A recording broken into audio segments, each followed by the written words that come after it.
औज़ुबिल्लाहिमिनश्शैतानिर्रजीम बिस्मिल्लाहिर्रहमानिर्रहीम। जिस तरह से बाबर आजम ने इंडिया को उसके गरूर को खाक में मिलाया और जिस तरह से उसने न्यूजीलैंड की सिक्योरिटी का मसला हल किया, हमें पूरी उम्मीद है। मैं अल्लाह से सरबसजूद होके अल्लाह से दुआ कर रहा हूं कि अल्लाह ताला जो है वो हमें अफगानिस्तान के खिलाफ भी फतह नसीब फरमाए।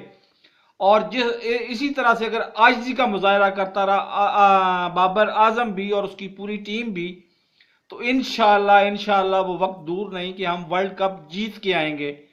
तो मेरी दुआएं बाबर आजम और पाकिस्तान की कौमी क्रिकेट टीम के साथ हैं।